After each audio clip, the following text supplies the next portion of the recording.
Praise lord అండి. అందరూ బాగున్నారు కదా. వాక్యంలోకి వెళ్ళే ముందు చిన్న ప్రార్థన చేసుకుందాం. సర్వోన్నతుడా, సర్వశక్తివంతుడా, భూమి ఆకాశంలను సృజించిన దేవా, నీకు వందనాలు, నీకు స్తోత్రాలు నాయనా ప్రభా. నజరేయుడా, నీకు వందనములు, నీకు స్తోత్రాలు నాయనా ప్రభా. మమ్మల్ని నీ సజీవ రెక్కలలో కాచి కాపాడినందుకు నీకు వందనములు, నీకు స్తోత్రాలు యేసయ్యా ప్రభా. ఈ తరుణం ఇచ్చినందుకు నీకు లెక్కలేని స్తోత్రాలు చెల్లించుకునిచున్నాము ప్రభా. నాయన ప్రభా, వాక్యం ఏదైతే విత్తబోచున్నావో ప్రభా, ఆ వాక్యం విని మా హృదయంలో నాటుకునేటకు సహాయం చేయ ప్రభా. మేము ఫలించే కొమ్మల వలె ఉండుటకు సహాయం చేయ ప్రభా. వాక్యము విని విడిచిపెట్టేవారుగా కాకుండా ప్రభా, గ్రహించే మనసును, వినగలిగే చెవును ప్రభా దయచేయమని అడుగుచున్నాను ప్రభా. చెవు గలవాడు వినుగాక అన్నావు ప్రభు. మేము చెవులను ప్రభు మందము కాలేకుండా ప్రభా వినుటకు సహాయం చేయమని అడుగుచున్నాను నాయనా ప్రభా. వాక్యము విని ప్రతి ఒక్కరు ప్రభా మారు మనసు పొందుటకు సహాయం చేయమని, నా ప్రార్థనను నీ పాసని చేర్చుకోమని యేసు నామములో బ్రతిమాలు వేడుకొనిచున్నాను తండ్రి. ఆమేన్, ఆమేన్. ఫస్ట్ మనందరము కూడా ఏం చెప్తామో, ఏ పాస్టర్ గారు అన్నా, ఏ దైవజనుడైనా కనిపిస్తే ఏం చెప్తాము? ఏమంటాం? వెంటనే ప్రైజ్ లార్డ్ అయ్య గారు అంటాం, ప్రైజ్ లార్డ్ అండి అని అంటాం. కానీ ప్రైజ్ లార్డ్ అంటే అర్థం ఎవరికైనా తెలుసా? ప్రైజ్ లార్డ్ అంటే అర్థం ఏంటి? ప్రైజ్ లార్డ్ అంటే అర్థం దేవునిని స్తుతించుట, లేకపోతే పొగడము, కొని ఆడటము. ప్రైజ్ లార్డ్ అంటే అర్థం దేవునికి స్తోత్రాలు చెల్లించుట అని అర్థం. ప్రైజ్ అంటే పొగడము, లేకపోతే స్థుతించడం లేదా కొనియాడటము.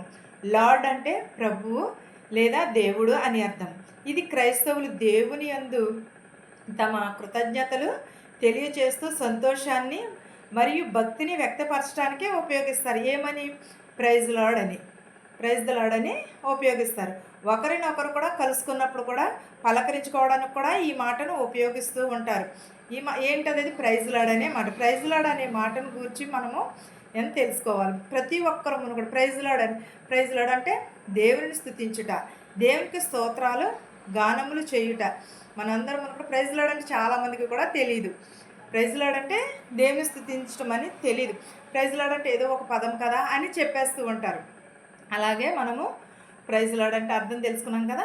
ప్రతి ఒక్కరమును కూడా అలాగే ఉండాలి. ప్రైజ్ లార్డ్ అని చెప్పడంలో చాలామంది కూడా దైవజనులు కనిపించారనుకో, ప్రైజ్ లార్డ్ అని చెప్పడానికి చాలామంది సిగ్గుపడుతూ ఉంటారు. కానీ అలా కాదు. దైవజనుడు కానీ, ఒక సేవకురాలు కానీ, సేవకుడు కానీ కనిపించిన వెంటనే ప్రైజ్ లార్డ్ అని, అది వాళ్ళకి చెప్పినట్టు కాదు, దేవుని స్తుతించినట్టు మనము. సరే, వాక్యంలోకి వెళదాము. నెహెమ్యా 2వ అధ్యాయము 18వ వచనం చూద్దామండి. ఇదియో గాక నాకు సహాయము చేయు దేవుని కరుణాహస్తమును గూర్చి రాజు నాకు సెలవిచ్చిన మాటలన్నీ నేను వారితో చెప్పి తిని, అందుకు వారు మనము కట్టుటకు పూనుకుందుము రండని చెప్పి ఈ మంచి కార్యము చేయుటకై బలము తెచ్చుకునిరి. ఏంటది? రాజు ఏమన్నాడు?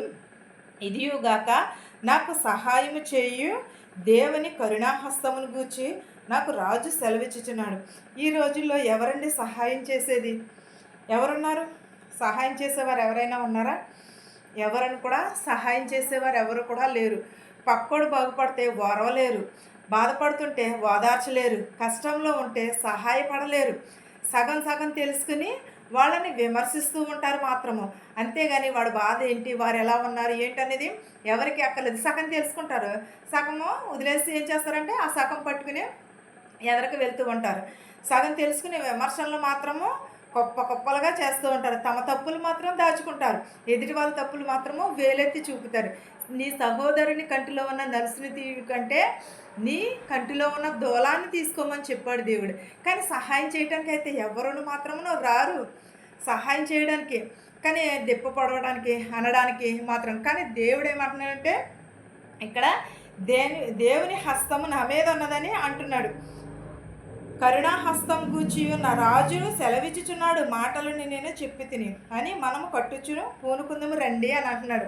అంటే సహాయం చేయడానికి పూనుకుందుము రండి అని అంటున్నాడు. కానీ సహాయం ఎక్కడి నుంచి వస్తుంది? ప్రార్థన వల్లనే మనకి సహాయము వస్తుంది. మనం ప్రార్థన చేయాలి. ప్రార్థన చేసినప్పుడు నీకు సరైన సమాధానాలు రాకపోవచ్చు, పర్లేదు. అయినా సరే నీ హృదయాన్ని ఎవరికి ఇవ్వాలి? దేవునికి కనబడేలాగా ప్రార్థన చేయాలి. మనుషులకు కనబడేలాగా కాదు, నీ హృదయానికి కనబడితే చాలు. అంతేగాని నువ్వు కష్టాల్లో ఉన్నప్పుడు ఎవరు సాయం చేయకపోవచ్చు, కానీ అయినా సరే మనం ఎప్పుడూ కూడా మాటలు ఉండి కూడా హృదయం లేని ప్రార్థన కంటే మాటలు రాకపోయినా హృదయపూర్వకంగా చేసే ప్రార్థనే దేవునికి ఇష్టము. ఏ ప్రార్థన ఇష్టము? కష్టాలలో మనకి మాటలు రాలేనప్పుడు ప్రార్థన చేసే ప్రార్థనే దేవునికి ఇష్టమని చెప్పుచున్నాడు. కానీ మనిషి అయితే ఏం చేస్తున్నాడు? మనిషి మాట విని మనుషుల మాట విని మనుషులు మారిపోతారు, కానీ ఆకాశంలో ఎగిరే కాకి దేవుని మాట విన్నది, నేలపైన నడిచే గాడిద దేవుని స్వరాన్ని విన్నది, నీటిలో ఇదే చేప ఆయన ఆజ్ఞకు లోబడింది, హోరేబు వీచే తుఫాను గాలి కూడా ఆయన మాటకు తగ్గింది, సముద్రము నీరు పాయలయ్యింది, సూర్యచంద్రులు ఆగిపోయారు, సృష్టి అంతా కూడా ఒక్కటై సృష్టికర్త మాటకి లొంగింది. కానీ మనుషులైతే దేవుని మాటకి లొంగుతున్నారా? పక్షులు లొంగినవి, ఇవన్నీ లొంగినాయి, కానీ దేవుని మాటకి ఎవరు లొంగుతున్నారు? మనుషులైతే లొంగట్లేదు. కానీ అన్నీ తెలిసిన మనిషి మాత్రము దేవుని మాట వింటున్నాడా? ఆయన పైనే తిరుగుబాటు చేస్తున్నాడా? శిక్షకు ఎదురు వెళుతున్నారు ఎవరు? మనుషులు. అంతేగాని ఈ రోజుల్లో సహాయం కోరి వెళ్తే ఎదురు ఉంది, కానీ ఇవన్నీ విన్నాయి, కానీ దేవుని మాట మనుషులు వింటున్నారా? కనీసం సహోదరుని మాట వింటున్నారా? దేవుని మాట. కానీ పక్షుల కన్నా జ్ఞానము మనుషులకి లేదంటారా? మనుషులు అంతగా లోబడితే పక్షులు చేపలు ఇవన్నీ అంతగా లోబడినప్పుడు మనం ఇంకెంత విధేయత కలిగి ఉండాలి, మనం ఇంకెంత సహనమును కలిగి ఉండాలి, మనం ఇంకెంత సహాయం కోరి వచ్చిన వారికి మనం దేవుడే చెప్పాడు కదా, నిన్ను వల్ల నీ పొరుగువారిని ప్రేమించమని అన్నాడు. కానీ అవన్నీ పాటించాయి, అవన్నీ విన్నాయి, దేవుని మాటకు లొంగాయి. మనం లొంగుతున్నామా? దేవుని మాటను వింటున్నామా? మనము ఒక్కసారి పరిశీలన చేసుకోండి. నీవు ఇతరుల దోషాలు దెప్పుపుచ్చాలంటే చాలా ఎదురు చూస్తావు, కానీ ఎంతగానో ప్రేమతో ఎదుటివారి తప్పులను ఎంతగా కప్పుతావో దేవుడు నీ జీవితంలో లోపాలను కూడా అంతగా తన కృపతో కప్పుతాడు. అంతేగాని పగ రేపితే దేవుని వాక్యము తీర్పు తీరుస్తుంది, నీపైకే పగ రేపుతుంది, నీపైకే రెట్టింపు అవుతుంది ఆ పగ. కానీ మనం భూమిపైన చూపించే ప్రేమే పరలోకంలో మనకు దొరికే కృపకు కొలమానం అవుతుంది. అదే మనకి దేవుని ఎదుట కృపగా మార్చబడుతుంది. మనం ఈ లోకంలో మనుషుల మీద చూపించే ప్రేమే, వేదల మీద చూపించే ప్రేమ, ఆ ప్రేమే పరలోకంలో మనకి దొరికే కృపకు కారణాలుగా మారతాయి. అంతేగాని మనము ఎప్పుడూ కూడా దేవుని మాటకి లోబడి ఉండాలి, సహాయం చెయ్యాలి. దేవుని హస్తము ఉన్నప్పుడు మనం ఏపాటి వారము? అలాగే 20వ వచనం చూద్దామండి. నెహెమ్యా 2:20 వచనం చూద్దాం. అందుకు నేను ఆకాశమందు నివాసినై దేవుడు తానే మా యత్నమును సఫలము చేయును గనుక ఆయన దాసులమైన మేము కట్టుటకు పూనుకున్నాము. యెరూషలేమునందు మీకు భాగమైనను స్వతంత్రమైనను జ్ఞాపక సూచన అయినను లేదని ప్రత్యుత్తరం ఇచ్చాను. ఏమంటున్నాను ఇక్కడ? జ్ఞాపకము లేదు. దేవుని చెప్పిన మాటలు మనకు జ్ఞాపకం ఉన్నాయా? ఇవన్నీ ఇలా దేవుని మాటకి లోబడి ఉన్నారు. మనుషులు లోబడి ఉన్నారా? మనుషులు దేవుని ఎప్పుడు కూడా తిట్టుకుంటూనే ఉంటాం. ఎందుకంటే దేవుడు నాకు ఆ మేలు చేయలేదు, ఈ మేలు చేయలేదు అని అనుకుంటూ ఉంటాం. ఎప్పుడూ కూడా దేవుడిని స్తుతిస్తూ ఉంటామా, తిడుతూనే ఉంటాము. ఒక చిన్న ఉదాహరణ చెప్తున్నాను. ఒక బిచ్చగాడంట ఉదయాన్నే దేవుడిని తిడుతూ ఉంటాడంట. తన పేదవాడిగా పుట్టించాడని దేవుడిని ఎప్పుడు తిడుతూ ఉంటాడంట. ఒక రోజుని రాజు అలా వెళుతున్నాడంట. సంపన్నుడైన రాజు చూసన్నాడంట.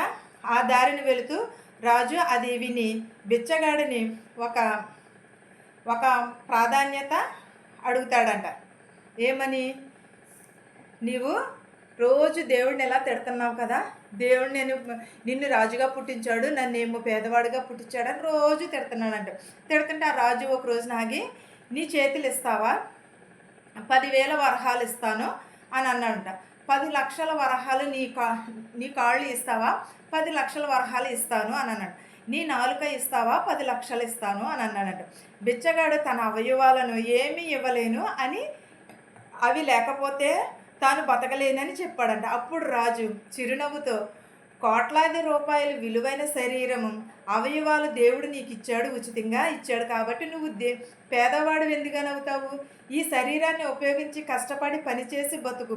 సోమరితనంతో దేవుడిని తిట్టకో, నిందించకో అని బుద్ధి చెప్పాడంట ఆ రాజు. మనకు నిజంగా ఎన్ని అవయవాలు ఇచ్చినప్పుడు మనం దేవుడిని నిందించవచ్చు అంటారా? ఇవన్నీ లేని వారు కూడా ఉన్నారు కదా. ఏంటంటే దేవుడు అందరికీ అమూల్యమైన శరీరాన్ని ఇచ్చాడు, అవకాశాలను ఇచ్చాడు. పక్కవారిని చూసి ఏడవటం, సోమరితనంతో దేవుడిని లేదా కాలాన్ని నిందించడం తప్పు. సరైన ప్రణాళికతో కష్టపడి పనిచేస్తే ఎవరైనా జీవితంలో గొప్పవారిగా ఎదగవచ్చు. అంతేగాని అది వదిలేసి ఎదుటివారి కోసము మనము ప్రాకులాడకూడదు. ఎదుటివారి జీవితాన్ని చూసి మనము హేళన చేయకూడదు. ఎదుటివారిని చూసి మనము బాధపడకూడదు. ఇక్కడ ఏమని అంటున్నాడంటే దేవుడు, అందుకు నేను ఆకాశం ముందు నివాసమై ఉన్నాను కానీ యత్నం చేయుచున్న సఫలము చేయును గనుక ఆయన దాసులమైన మేము కట్టుటకు పూనుకుని ఉన్నామని. అంటే దేవుడు కాలు చేయి ఇచ్చాడు, అన్నీ ఇచ్చాడు దేవుడు. మనము ఒక గృహముగా కట్టి ఉన్నాడు. తన దేహమే దేవాలయం అన్నాడు కదా. మనం ఆ దేహముతో దేవునిని స్తుతించాలి కానీ తిట్టకూడదు. ఈ వాక్యము మనందరికీ తోడై ఉండును గాక. ఆమేన్. ప్రార్థించుకుందాం. సర్వోన్నతుడా, సర్వశక్తిమంతుడా, కృపామయుడా, నాయన ప్రభ నీకు వందనాలు, నీకు స్తోత్రాలు. నాయన ప్రభ వేవేల దూతలతో కొనియాడబడుచున్న దేవ నీకు స్తోత్రాలు. నాయన ప్రభ లెక్కలేని వందనాలు చెల్లించుకునిచున్నాము ప్రభ. విరిగి నలిగిన మనసును దయచే ప్రభ. ప్రతి ఒక్క కుటుంబంలో శాంతిని, సమాధానం దయచే ప్రభ. చిన్నవారు మొదలుకొని పెద్దవారి వరకు దీవించి ఆశీర్వదించి నాయన ప్రభ. నీ కృపతో వారిని కప్పమని అడుగుచున్నాను నాయన ప్రభ. పేదవారినేమి ధనికులనేమి దీవించి నాయన ప్రభ. ఎవరెవరైతే ఏ చేతి పనులు అయితే చేస్తున్నారో వారి చేతి పనులను దీవించి నాయన ప్రభ. ఎవరెవరైతే ఏ వాహనంలో అయితే నడుపుతున్నారో వారి వాహనంలో వారి గృహాలకు చేర్చిన ఆయన ప్రభ. గర్భిణీ స్త్రీలకు సిలువైన కనుక దయచేయను ఆయన ప్రభ. పిల్లలు లేని వారికి పిల్లలు దయచేయను ఆయన ప్రభ. నేను వరుడు కోసం వధువు కోసం చూస్తున్న వారికి సరైన సహాయం చేయ ప్రభ. యవనస్తులు నీ వాక్యం చేత తమ నడతని శుద్ధి చేసుకునే వాక్యం దయచే ప్రభ. వెదవరాలు బిడ్డలను దీవించును ఆయన ప్రభ. నేను ప్రభ వాతావరణం స్వాధీనంలో ఉంచుకుని ఆయన ప్రభ. అస్సాంలో ప్రభ ఎంతోమంది కొట్టుకుపోతున్నారు ప్రభ. వారందరినీ కాచి కాపాడు నాయన ప్రభ. వారికి సహాయం చేయి ప్రభ. నీకు స్తోత్రాలు నాయన ప్రభ. గడిచిన దినం నుంచి దినం వరకు మమ్మల్ని కాచి కాపాడినందుకు నీకు వందనాలు నాయన ప్రభ. ఇతర దేశాల్లో పని లేకున్నారు ప్రభ, పని దయచే ప్రభ. నాయన ప్రభ పీసీసీకి వెళ్తున్నారు, సఫలతను దయచే ప్రభ. మెడికల్కి వెళ్తున్నారు, సఫలతను దయచే ప్రభ. పని చేసుకుంటున్న వారికి శక్తిని, బలముని దయచే ప్రభ. వెళ్ళుచుండగా వచ్చుచుండగా నీ కాపుదల, నీ హస్తం ఉంచిన ఆయన ప్రభ. అనేకమైన రోగములతో, వ్యాధులతో ప్రభ ఉన్నారు ప్రభ. వారందరినీ స్వస్థపరచున్నాను ప్రభ. మా దేశాలని, మా సంఘాలని దీవించిన ఆయన ప్రభ. ప్రతి ఒక్కరి కుటుంబంలో శాంతిని, సమాధానముని దయచే ప్రభ. నాయన ప్రభ నీకు స్తోత్రాలు ప్రభ. అనేకమైన చోట్ల మీటింగ్స్ జరుగుతున్న ప్రభ. సఫలతను దయచే ప్రభ. వాతావరణాన్ని స్వాధీనంలో ఉంచుకోమని అడుగుతున్నాను నాయన ప్రభ. నా కుటుంబమును కూడా జ్ఞాపకం చేసుకోమని, నా కుటుంబం నిత్యము నిన్ను స్తుతించే భాగ్యము దయచేయమని, నా ప్రార్థనను నీ పాసాన్ని చేర్చుకోమని యేసు నామములో బ్రతిమాలి వేడుకొనుచున్నాను తండ్రి. ఆమేన్. పరలోకమందున్న మా తండ్రి, నీ నామము పరిశుద్ధపరచబడును గాక. నీ రాజ్యం వచ్చును గాక. నీ చిత్తము పరలోకమందు భూవేందు నెరవేరినట్లును మా నిదినాహారం నేడు మాకు దయచేయము. మరణస్తులను మేము క్షమించిన ప్రకారము మరణములను క్షమించము. దుష్టు నుండి, శోధన నుండి తప్పించము. రాజ్యమును, శక్తియు, మహిమయు నిరంతరము నీవై ఉన్నావు మా తండ్రి. ఆమేన్. సూచించిన వారికి, మించిన వారికి, నా కుటుంబము పైనను వాక్యము పైనను సదాకాలముని కృపతోడై ఉండును గాక. ఆమేన్. ఆమేన్. అందరికీ వందనాలండి.